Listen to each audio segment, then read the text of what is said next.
Hello, sir. Hello. How's it going? Good. Mm-hmm. Real good. I'm excited that we've added this extra layer of believability to our parenting podcast. What does that mean? Oh, children screaming and banging and running around and Yeah. causing. I have a topic for today, but I'm tempted to switch it up to what do you think good etiquette is when you're out and about in the world? Well, yeah, that kind of ties into just some of my frustrations too. It's unbelievable. It truly is. I thought we got away to a quiet room.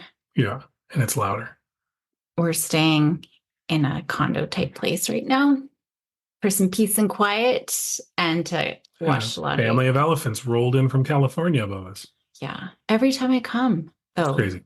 it's unbelievable. And it's always with kids, which is fine, but they run around and they scream and it's so loud. It is very loud. It is very loud. I think it just goes to like just the disheartening of humanity, I guess. Not just the kids, but I mean, even just like we live in Calgary and our water main broke this last week. Mhm. So we came to catch up on work, to have some quiet, and to do all our laundry in a place that has water. Yeah. Do our share. But, even in the crisis, like just people, will you even know someone? Mhm. Oh, I had a rough day. So I'm going to make an exception for me to use all the water that I want Yeah. for Well, a it's the bath. rationalization of your own. It's not even needs, right? It's the rationalization of your wants. And people are really good at doing that now. Yeah. And people were still like, we're on a water ban, and people were still, I don't know what the situation is now because we came here, but out watering their lawn and right. And it's just disheartening. Like, and this is, when I talk about too, like resilience and things, how the world has changed. I mean, this is part of it. We were just talking about this the other day, like in before the 80s, people believed in the goodness of each other and believed that my neighbors will look out after my kids. We're all in it together, right? We all come together, we're in it together. We don't have that anymore. Nobody trusts their neighbors. Nobody trusts other adults. What are you doing talking to my child? Mhm. People are scared to talk to other people's children. Actually, a woman just the other day, I was at a rugby match, and one of our neighbors don't know them, just walk by in the mornings every so often with our dogs.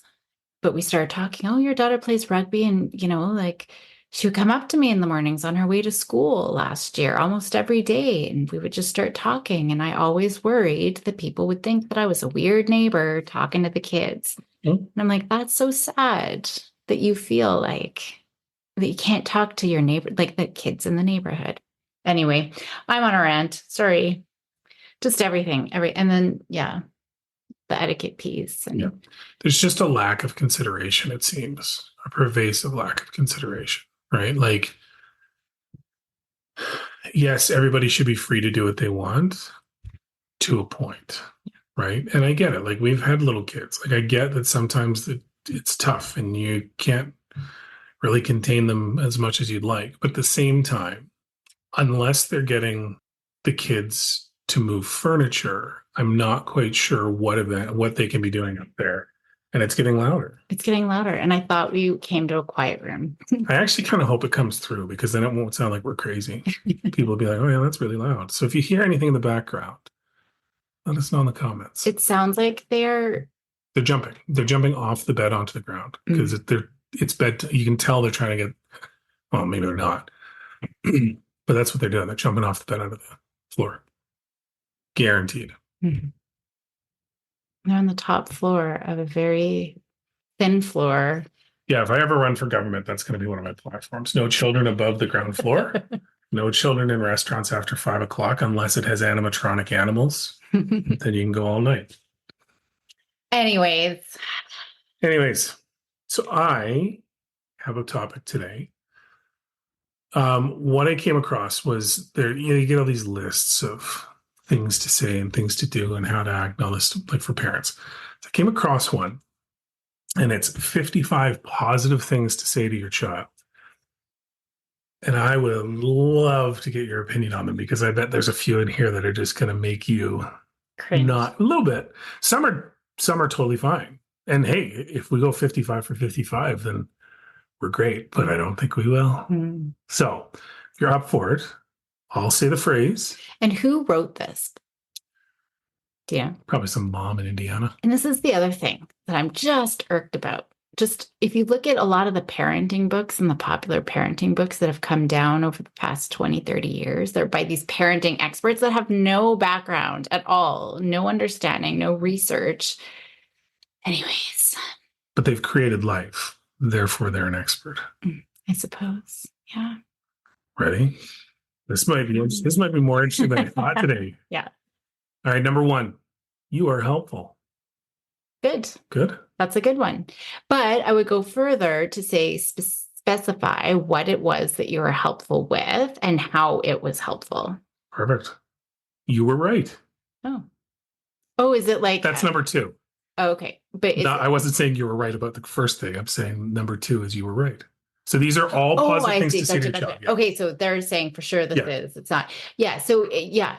And I just did this the other day. Hey, thank you so much. You were very helpful putting the dishes away. And now I have time to hang out and play a game with you. Right. So we want to reinforce the behavior, but we need to be very specific why, how, and the benefit, whether it's to me. And if we can throw in a reinforcement there, like now I have time to do something fun with you. All right. Number 4. I'm grateful for you. What was the you're right? That was number 2. Okay. I skipped over number 3 because it's whatever. Okay. I can do number 3. Number 3. I know you did your best. Well, and even you're right. We didn't talk about that. Let's go back to number. Okay. Hey, everybody. Thanks for coming to the podcast today. Today, I'm going to go through 55 things. We don't have to Positive do through all things to say to 55, but you said one and I got confused. All So right. Number 2. Okay. You were right. Yeah, no, that's good.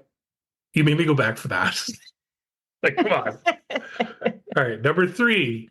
You don't have to go through them all. It's too late. You're getting all 55. Just don't tell it to me if you're going to skip it. Because then I'm going to want. It's going to be a 2-hour episode. Not know it at all. 2-hour episode. I would just rather not know it at all. Numero 3. I know you did your best. Kind of like you on the first 2 points. Well, see, I made it specific. It depends on the context of that. Okay. Yeah. So it's still too vague. Do your best with what? Are you trying to reassure them and make them feel better? That wouldn't be good either, right? If they're like, oh, I did so terribly on my test. Oh, well, I know you did your best. No, that would be terrible. What would you say instead? I would say I would acknowledge the disappointment. Like, sounds like that wasn't the grade you wanted. Sounds disappointing. So what did you learn, right? And then sit with it. And so what did you learn? What for next time? Yeah, I knew this list was a good idea. Number 4. I'm grateful for you. I would just specify why. Might be the answer for all of these, I'm getting the feeling. Well, yeah. And I think that that's good. But yeah, why is it grateful? Otherwise, just empty praise, right? That's the problem is if we just say, oh, you're so smart. Oh, you're so good. Oh, it's empty praise and breeds entitlement and lack of accountability and lack of effort. And so many I could go on the list. Number 5. You have great ideas. Like, I'm adding the because I'm seeing a pattern here. Yeah. And then add, like, that's such a great idea. Let's try it out. And you could do that even if it's something they're like, hey, can I have ice cream? And you want to say no. So instead of saying no, hey, you have such a good idea. I love it. Why don't we look at Saturday, like when we can have ice cream for breakfast or something like that. Nice. I feel like I'm really too low for the mic. Hopefully it comes like it's bang on. Okay. Number 6. I love being your mom. Yeah. You don't have to get more specific than that. That's just props to you. Well, I love being I still think we should give a little bit more, but sometimes that's just good, right? And again, the context, like when I see myself, if I were to say that to one of the girls, it's just, I'm hugging them. We're just having a moment of connection and just, I really love being your mom. Cool. I would add, because you're so thoughtful, like the time but read the moment, basically. But in the moment, it's fine. Number 7, I believe in you. Again, it depends on how we're saying it.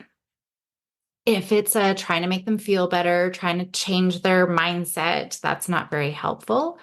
But in that moment of you've just validated their concerns, their feelings, and then it's like, okay, so now what are you going to do?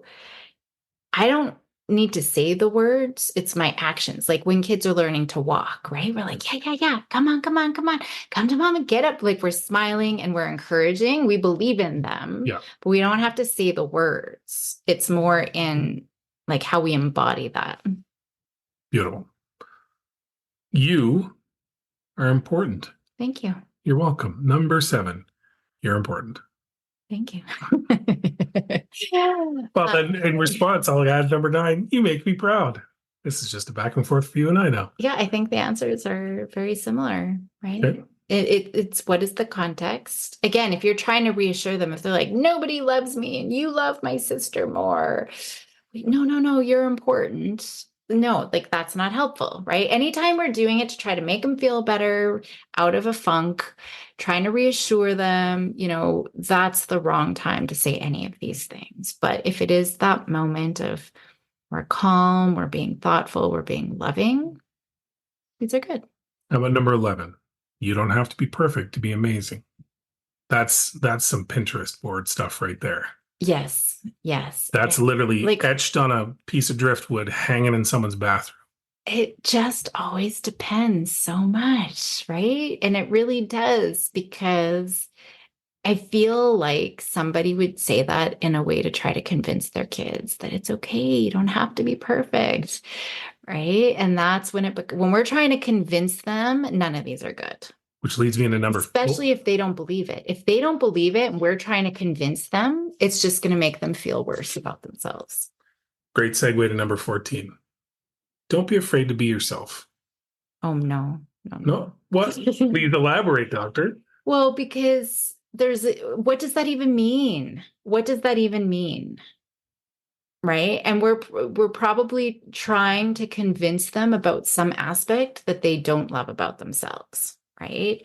Because if they did love that they were, math champion, we don't have to tell them about loving just to be themselves. We're trying to convince them.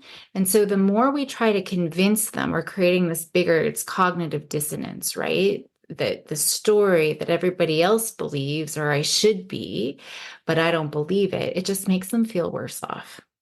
And there's so many research studies showing, how when we try to even convince ourselves of a story we don't believe, just makes us feel worse. Totally. And we could be perpetuating that. Number 17. I understand you.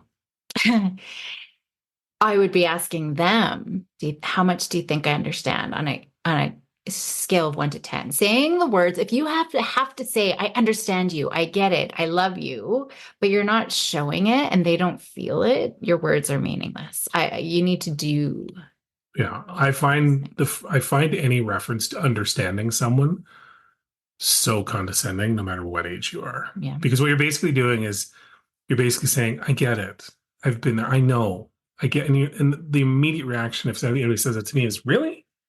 Really? You understand me? Cool. Walk me through this, right?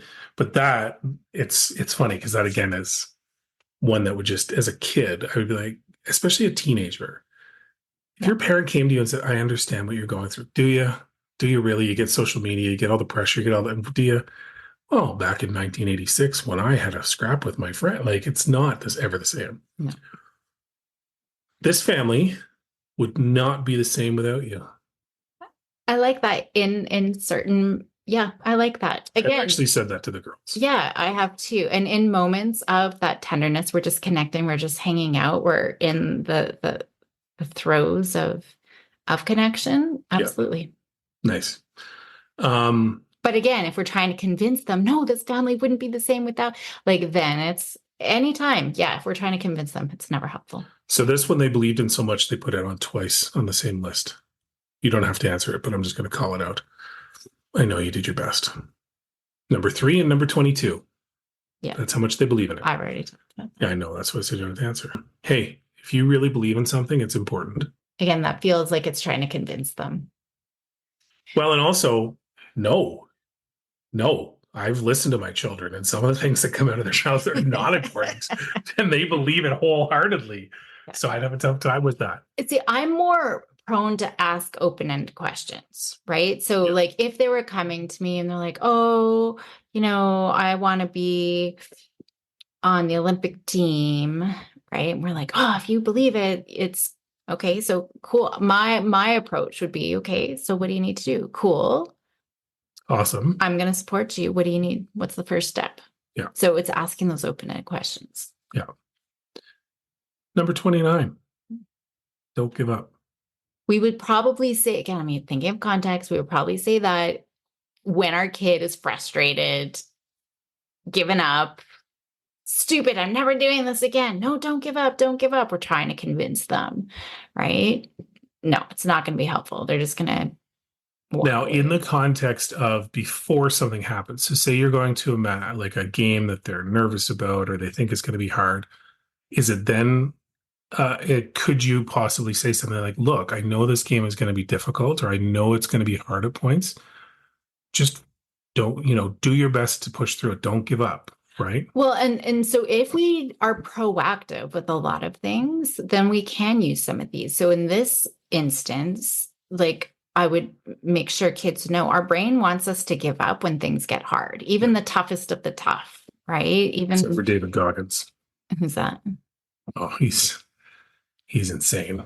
Okay. Like ultra marathoner upon ultra marathoner. Started out totally off topic. Started out as like an insanely overweight dude and got ready to do, I think, buds training for the SEALs inside of like a few weeks. Oh wow. And had like now his reputation is he'll take on anybody anytime, and he does things physically that are just insane. So look him up. He's a very interesting dude. I should. I feel like I'm like that, except with the cold. Cold, I will give up You're done. immediately. Or children coming around upstairs. Those are your kryptonites. It sounds like they're trying to rip the doors off now. I'm starting to wonder that if the parents didn't come here to murder the children because something is being thrown around and it might be a small human. I literally thought they were just a second ago trying to rip the doors off. Um, so yeah, and then I would call it out. Okay, so when Giver Up McGee shows up, right? Like you're doing this hard thing, and like when is Giving Up McGee gonna show up, and how are you gonna fight? Like talk back, and you take control. That's how I would talk about it. Proactively. And what are you going to do? As soon as we throw don't in front of something, our kids are more likely to do that thing, right? And our brain's like, ooh, that must be important. Don't run. So like they're automatically going to run. Don't give up. Well, what are they supposed to do? So I would be proactively working when Giving Up McGee shows up. What are you going to do? Okay. Number 30. Mm-hmm. I could never stop loving you. If we're not trying to convince them, I think that's my pat answer for everything. In the moment of connection and we're happy, and yeah, I think that's good.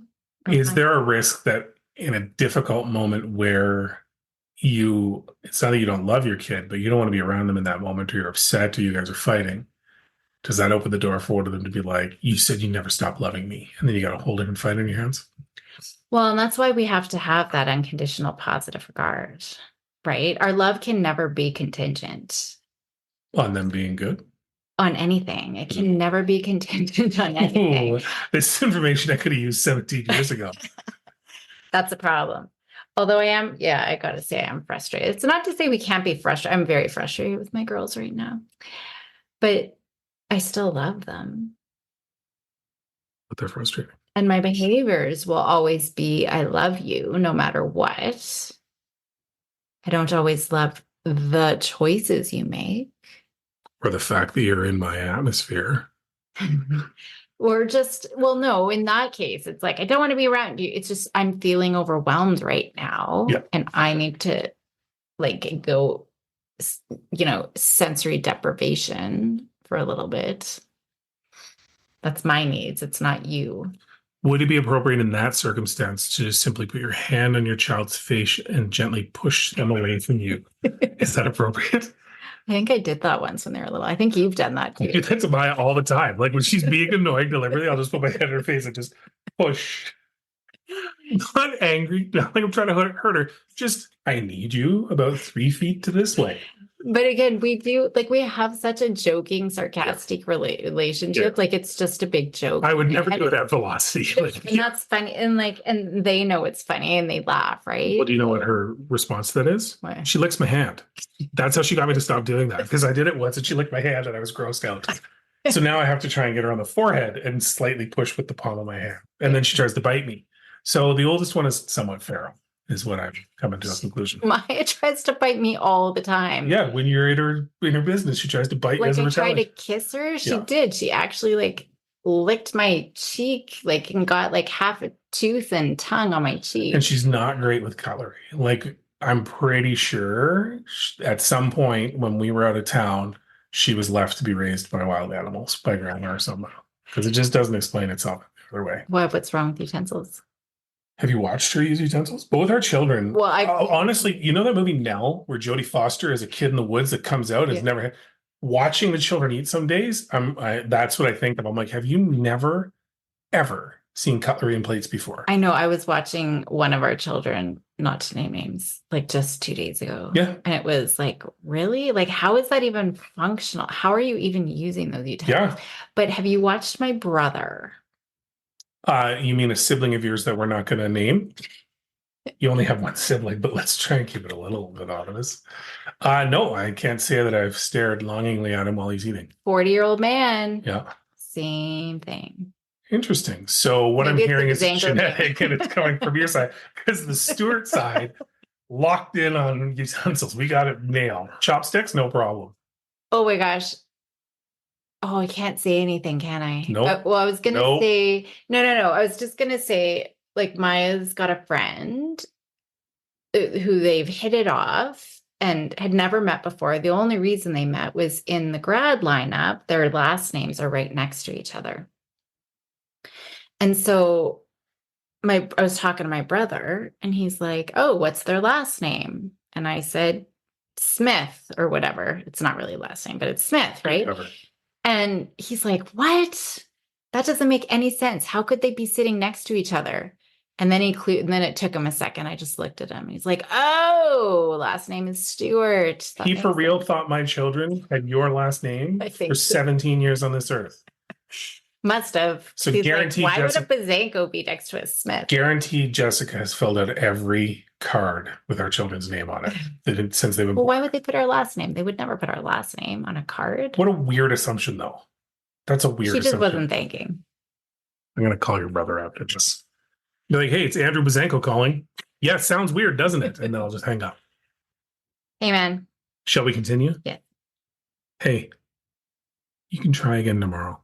Again, that sounds like we're trying to convince them. I would ask an open-ended I'd ask an open-ended question. So what do you need to do for tomorrow? Or what have you learned from this? Here's one that I love because I've heard it from so many people in so many different facets. You are enough. Ugh. Yeah. What does that mean? Yeah, you're enough of what? You're enough of annoying. Yeah. You're enough of whatever. And you know what? That to me, that's the one that made me actually save this list. Was that one? It's too vague and it's implying that there's something missing, that there is some sort of deficit. Oh yeah. Hey, 62% is fine. You're almost there. You missed it by 38%. Don't worry about it. You're fine. Yeah. Like I did that math so quick in my head. Right. It's okay to be scared. I would say, of course you're scared. That makes sense. And then it would be followed up with, that's why I waited outside in the dark to scare you. That's how that interaction would go with you. Well, it's like when we were exploring this like abandoned old theater, Maya started having a panic attack. I'm like, yeah, this is scary. Like I'm scared. You normalize it, makes sense, right? It's okay because it's like you're being a baby. Like there's so many ways kids will misinterpret that. Of course you are. Is that similar to scaring them by making them think that an interaction that they were convinced they had with you in the basement never occurred? Yeah. I forgot about that. Yeah, man. You were making, like, she thought she was going crazy. Yeah, it was amazing. I didn't think I'd hold it together, but it was amazing. So for context, I was down in the basement looking to make sure that the water valves for the outside taps were turned on so I could water the yard, right? spring, summer around here. It's not going to get cold anymore. This was before the water main break. Yes. Johnny Law here. This is the week before. So Maya comes out of the bathroom beside the utility room, asks me what I'm doing. I say, I'm looking pretty much that. I'm looking for the water valve, blah, blah, blah. She wanders away. I go upstairs. On the way, I literally open the door to her room to let one of the dogs in, close it, and keep going. So I've not only now talked to her, but I've opened the basement door and let an animal in and closed it and left. I go outside, I do my thing. She comes out and she's like, how long have you been out here? What are you talking about? Well, aren't you just in the basement? To which any normal father would be like, yeah, I just talked to you and I let the dog in your room. Not this guy. Not this guy. This guy looks her dead in the eye, her sweet, angelic face. And I went, no, I've been outside for like the past 20 minutes. I cleaned the kitchen. I came outside. What are you talking about? And this went on for the better part of an hour where she was. And then she asked me, I'm like, no, Dad cleaned the kitchen and went straight outside. Yeah. And even Willow got in on it. And to the point where she was legitimately concerned for her own sanity. And again, any good parent probably would let their foot off the gas pedal. Me, nope, buried that sucker. I just kept rolling. Kept rolling for a good 40 minutes. We are definitely pranksters, but I think it's actually helped our kids be more resilient. She was so, like, the second I told her I was kidding, just you could see every emotion leaving her body. Like, yeah. I'm like, oh, maybe she was legitimately scared. She was hallucinating. That's probably not good. But yeah, still, it's funny. Yeah, it's funny. Interesting. So this list of 55 is now down to a list of 53 because there's another repeat, which is your ideas are great. Mm-hmm. You know what? They're so great. We'll put them on here twice. You don't have to do what everyone else is doing. So this is one that we talk about. Mm-hmm. Social media is the big one, right? And it's in context of our decisions, right? As soon as we say you don't have to do what everybody else is doing, they're going to go and do it, right? Especially in those tween teen years, peer context and that peer pressure is so big. Yeah. We don't have to, though. We don't have to endorse it. Us trying to convince them not to is never going to work. But I would never, all of your friends have social media, we better go do it, right? We cannot get sucked into that, but we can't force our children to follow it per se, if that makes sense. Yeah. Not everyone will like you, and that is okay. Which is true. It is true. But again, we're trying to convince them to just let it go. Don't worry about what other people think, right? None of that's helpful. Yeah, people are judgy. People suck. For me, it's more about the validation, right? So I'm assuming here somebody doesn't like them. They're coming home upset. So I just want to sit and validate. That sucks. Yeah, it hurts when somebody doesn't like you. Yeah. Right. I that is more effective and more powerful than trying to convince them that everyone's going to like you. Well, they're going to learn that. But right now, they don't need to hear that. Right now, they need your love and validation. I've had conversations with the girls about this, and not that I would frame it as not everyone's going to like you, but well, I guess I did. But it really comes down to one of the best framings I ever heard about it is you can't control whether you're the villain in someone else's story. Right. And I just always thought that was a good way to put it because it really comes down to you're going to interact with people and you're going to interpret those people in a way that aligns with where you're at. And they're going to do the same. And you can't, as long as you treat them with as much respect and don't go to your way to be rude, there's nothing you can do if they don't like you. Right. So don't waste the energy on trying to change that if it's really unsalvageable. Because I think to me, I was trying to set them up that you're going to come across kids that just people don't like you, right?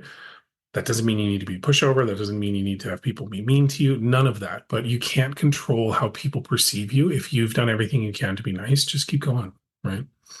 98% of that was too much. Too much words out of your mouth. I'm talking to you. I'm not talking to them. Okay. Because that would have been too much. But even still, like, what I have said to the girls is, wow, you've given away a lot of your power. And then they got to think, well, what does that mean? And actually, I had this very conversation with Willow when she was younger. Yeah. Like I would say 7 or 8, maybe even younger. And that's made her stop and think. So after the validation, that's always the most important. And then, well, what do you mean? Right. And then just being able to, like, even just getting upset, somebody else said something and now we're upset and it's ruined our day. So even though like they don't care, they're off playing, they're doing their own thing.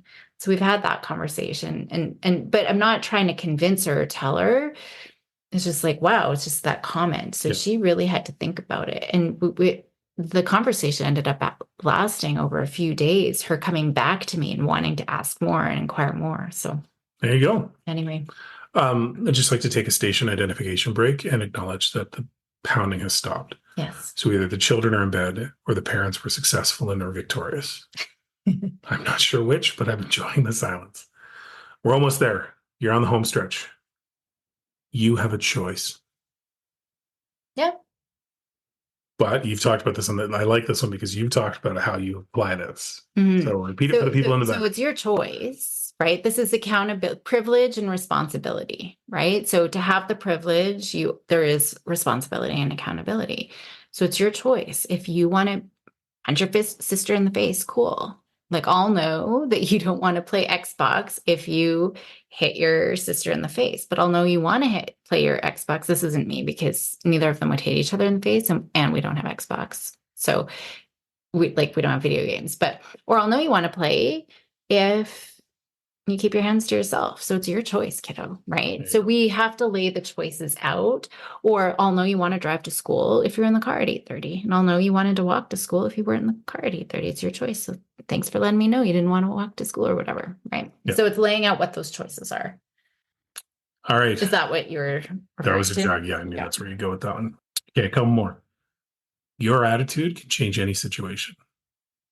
Want. Like it's just all of this fluffy, like, hurrah, give yourself a high five every morning. So to me, the issue I have with this one is you can't sometimes change the situation, but you can definitely modify how you interact with it. Yeah. That's the difference. But this makes it sound like if you just put on a happy face, that bad situation is going to be better. No, that situation may still suck, but you can determine how you're going to approach it or not based on, right? And that's to me the distinction on this. Otherwise, it's just a very toothless pat on the back of, it really almost comes across as it's your fault if you can't make every situation a good one. And that's why, like, there's so much self-help and so many depressed people. Like, what's wrong with me? I should just be able to give myself a high five and be happy every day. Yeah. And if you look at like a lot of millennials who will talk about, you Gen Xers and baby boomers and the silent generation, you talk about us entitled millennials, Gen Zs, but you were the ones who did it. You were the ones who said, just dream it and it will come true. And like everything is at your fingertips if you just believe, right? And so we've kind of created that. We have that empty sort of rah-rah. The rest of them really come down. They're all repetitive. You're a good friend, never stop trying, which is the same as all the other ones we've done. Yeah, that's really it. See, the problem with these, I guess the big one is just, it is all just the empty vagueness, right? And but we do them because it makes us feel good. It makes us feel good. It makes them feel good, right? Well, it usually doesn't make them feel good. It's just going to annoy them, but it makes us feel good. The things that we actually need to be saying to our kid are hard to say, and they don't make us feel good. Yeah. Right? Because they are hard and they make us feel uncomfortable. But those are the things that we need to say. Yeah. That's it. That's the best summary we can have for that whole list. Maybe, I can post the list in the show notes. Yeah. Maybe part 2 is like our list of things we should be saying. I think I've indicated what I would say. Probably not the path people want to walk. You got to have kids that are able to stand up to the way we interact with them. Yeah, for sure. That said, though, I'd walk through fire if they needed me to. Yeah. Right? That's the difference. And they know that. Yeah. And that's the thing with us. We can't say and joke around because they do know to the bottom of their hearts how much we love them and how much we do care for them, and nothing is contingent. Maya did realize that my love came with limits when we were in New Zealand, though. Why? Well, because you went off in search of the kangaroo at the zoo. Oh, yeah. And we were in an unfenced area with kangaroos wandering around. And Which is awesome. I wanted to go Yeah, cool. I straight up told her that if it charged us, she was getting thrown in front of the kangaroo. I wasn't taking it. So she's aware there's limits for sure.